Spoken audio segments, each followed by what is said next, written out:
Next spring, the Pittsburgh Steelers will almost certainly draft a quarterback in round 1 of the 2026 NFL Draft, which is ironically being held in Pittsburgh. So that's going to be a hell of a moment for this fan base to see their new franchise quarterback be drafted in their city. I think the Steelers know that, and with a really QB-rich draft heading into next spring, I do think that the Steelers' plan is to go out and get a quarterback. Whether Aaron Rodgers comes back for another season or not, that sounds like it is a possibility at this point in time. I still think they want to get somebody in their building to start grooming that player for the future.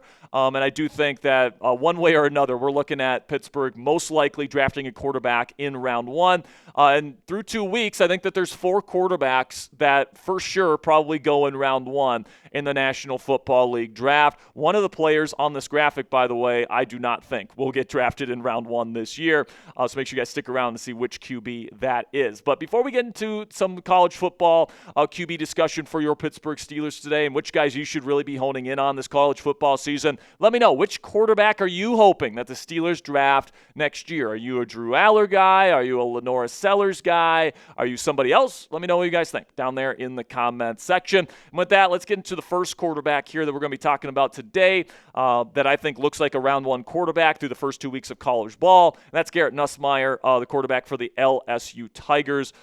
Garrett is just really, really good at seeing defenses, all right, and anticipating open routes, knowing what's coming. He plays the game like an NFL starting quarterback. And a big reason why Nuss has been able to do these things is because LSU has invested in the Cognize VR headsets, all right, and it's the same company that Jaden Daniels and the Commanders partner with. And, of course, Daniels used this technology at LSU to help propel him to a Heisman Trophy season, and it has helped Nussmeier become one of the most proficient college quarterbacks in the nation, all right? So if you get Nussmeier, you're getting a quarterback that can anticipate open windows, especially over the middle of the field. He's got a really good arm. He reminds me in terms of play style to Matthew Stafford, where he's not the most mobile quarterback in the world, but he's going to get the football where it needs to go. He's going to anticipate open receivers, and he's not going to be afraid to throw the ball into tight windows, especially with the game on the line. He's an absolute warrior out there. You saw that in that close game against the Clemson Tigers in the season opener.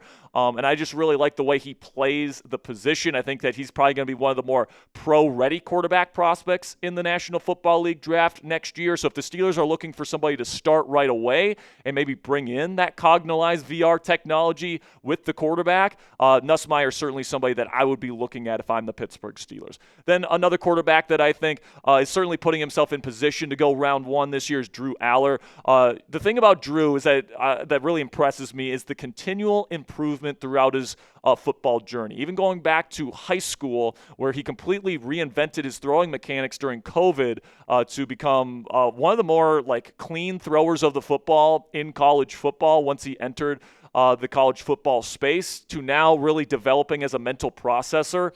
Now, to be clear, Penn State hasn't played anybody. So this is kind of, obviously this list is going to ebb and flow as the season goes on. I'm sure we'll do a couple of updates on this list as the season goes on. But Penn State and Drew Allar have just looked absolutely fantastic through the first 2 weeks to my eye. Drew looks really in control out there. He's not throwing a lot of turnover-worthy plays like he did earlier on in his career.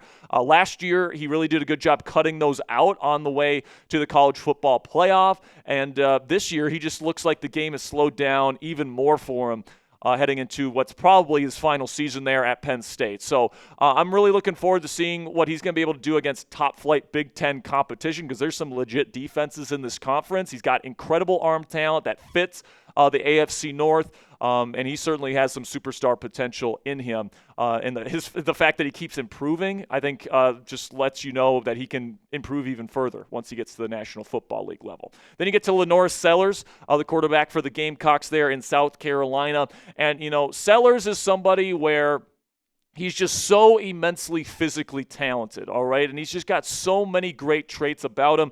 A rocket arm, quick release. He's got great pocket presence. He's got really great flashes of elite pocket movement, followed by really tough throws in a phone booth. And then, of course, he packages all that in a super strong frame and a fantastic rushing ability. He is a dynamic rusher of the football, and you just don't see that collection of traits in one person all that often. Now, for every, Josh Allen, that comes into the league, you get an Anthony Richardson, right? So you're going to be playing a little bit with fire with a guy like Sellers unless he really makes a step forward in his mental processing, all that different stuff.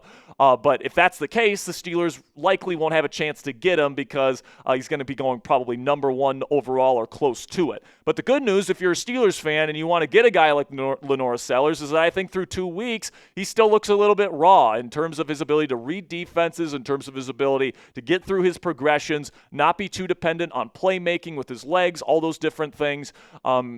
Those tendencies in his game that showed up last year are still showing up in the first 2 weeks of this season. So if you're hoping that the Steelers get LaNorris Sellers, you're hoping that he doesn't have the best season this year, because that means he's going to have to be somebody that's a little bit more of a developmental prospect that the Steelers bring in. And if Sellers doesn't explode and have like a Heisman caliber season this year, the Pittsburgh Steelers could realistically trade up and get him in the NFL draft next year. And honestly, like, you think about Mike Tomlin quarterbacks and what he likes, like, it's very similar to Justin Fields, right? Big body, great rusher of the football, cannon for an arm, all the physical potential in the world. And if you can give him a year sitting behind like maybe Aaron Rodgers, like Rodgers has certainly left the door open to returning for another season if this year goes well with the Pittsburgh Steelers, and depending on how his body is feeling and all that stuff, he's certainly left the door open to returning for 2026. And if you can have Aaron Rodgers come back for another year and you have LaNorris Sellers, somebody that could be your future at the position, learning from him for a year,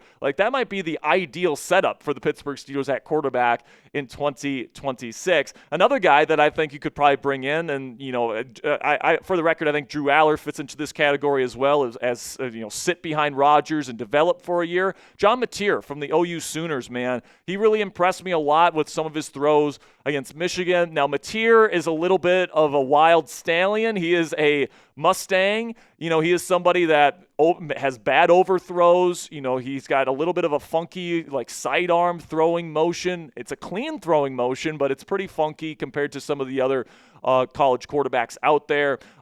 Very modern throwing motion, that's for sure. He reminds me a lot of Justin Herbert in that way, kind of that sidearm release.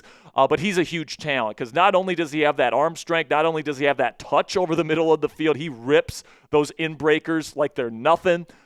He's got some nice pocket presence. He can throw with anticipation. Sometimes it's just a matter of some overthrows, some accuracy inconsistencies, but he's also a really good rusher of the football, man. He's really strong. He's fast. He's definitely a threat with his legs as well. So I think that physical potential mixed with a good season, which he's already started on with the Oklahoma Sooners this year, is going to combine for potentially a Heisman-level campaign there in Norman for him, and then culminating in a round 1 selection next year's NFL draft. Would certainly love for the Steelers to land a kid as talented as this. So still to come here on Steelers Talk, other potential round 1 quarterbacks to watch, some guys on the periphery that maybe haven't fully gotten in my good graces yet, but certainly could by the end of the season, and then some hyped up quarterbacks that need to play better down the stretch here for their respective college football programs. But before we get into the rest of today's show, guys, make sure you check out our friends at Prize Picks. And you and I, we both make decisions every single day,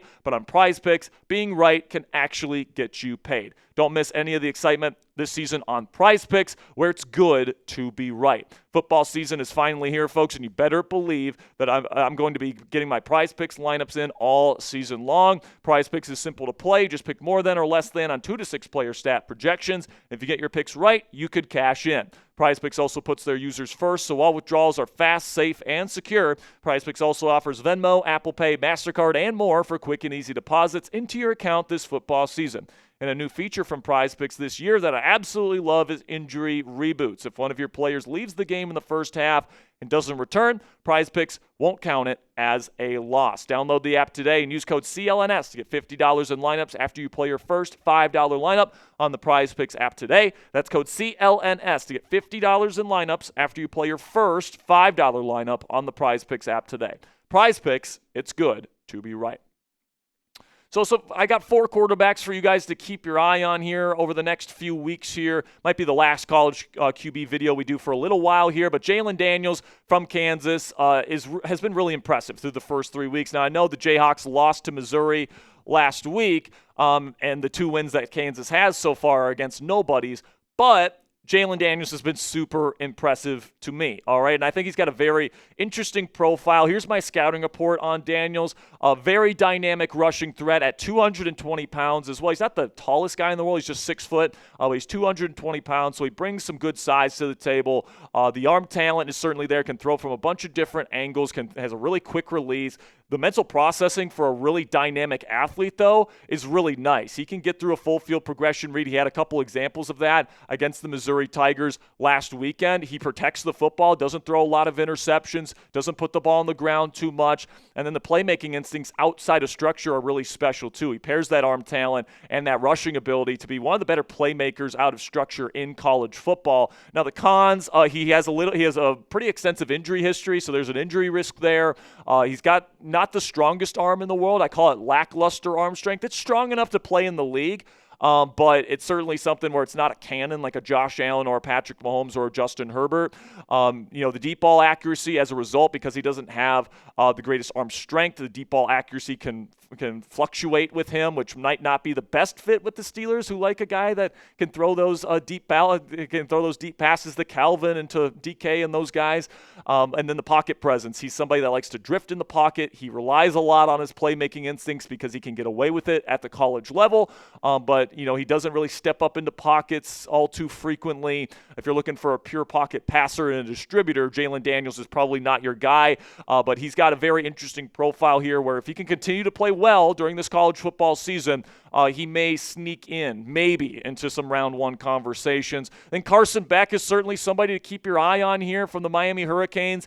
He was a big-time round one discussion piece last year with the Georgia Bulldogs, but he just didn't have a good season with them. He ends up transferring to Miami, and in the first 2 weeks, man, he looks damn good, all right? He's looking like, very similar to what we talked about with Garrett Nussemeir, somebody that can really pick apart defenses, really beat teams with his mind. He's looking accurate.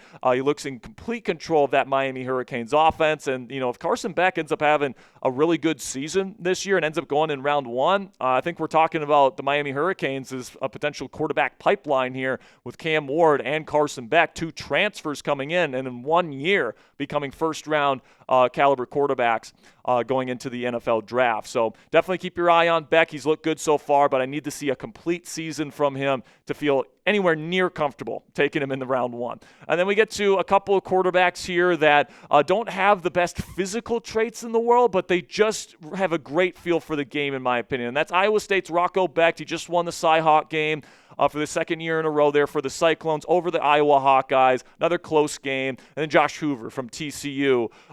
Josh Hoover just continues to get better with his mental processing every single year. He reminds me a little bit of Brock Purdy. He can throw those intermediate balls over the middle of the field. Doesn't have the strongest arm in the world, but he's a little bit of a playmaker as well. Rocco Becht is another guy that reminds me a little bit of Purdy. Of course, he's playing at Iowa State, so of course you're going to say that, but the anticipation from these guys is really good. The mental processing is really good from these guys.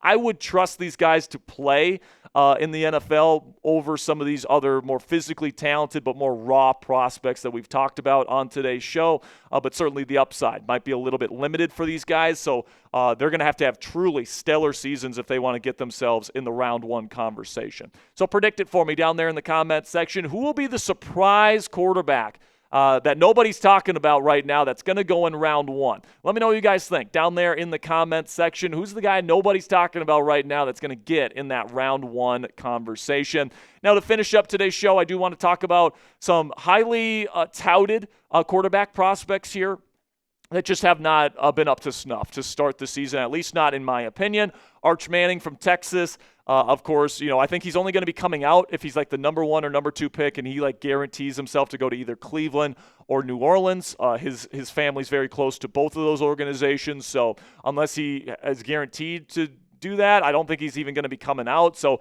very low chance the Steelers have the opportunity to draft Arch Manning next year, even if he comes out. But, with the early start, it hasn't looked great. It looks like his shoulder might be dealing with a little bit of a minor injury right now.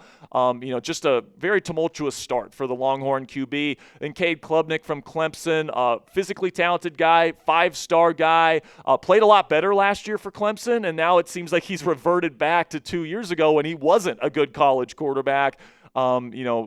almost got upset this weekend against a far inferior opponent. Like, it just has not been good through the first 2 games for Cade Klubnik, but he certainly has the physical talent to turn it around. And then Sam Leavitt, another guy with some nice arm talent, but man, bad decision maker. They lost to Mississippi State last weekend. Not a good loss whatsoever. That's the kind of game that you expect Sam Leavitt to carry you to if he's going to be a round 1 quarterback. So all 3 of these guys still have really great physical potential, round 1 potential even, but they got to turn it around if they're going to really reach that potential before we get to next year in Pittsburgh. So type those real ones down there in the comment section if you made it to the end of today's show. Make sure you like today's show if you want to see more quarterback content this year for the Pittsburgh Steelers in terms of college QBs that this team could draft next year. Make sure you guys click that subscribe button if you haven't already, because it's definitely not college quarterback talk every single day here on Steelers Talk. We talk about the Steelers every single day here on this channel. So make sure you guys click that subscribe button if you haven't already. Until next time, guys, here we go, Steelers.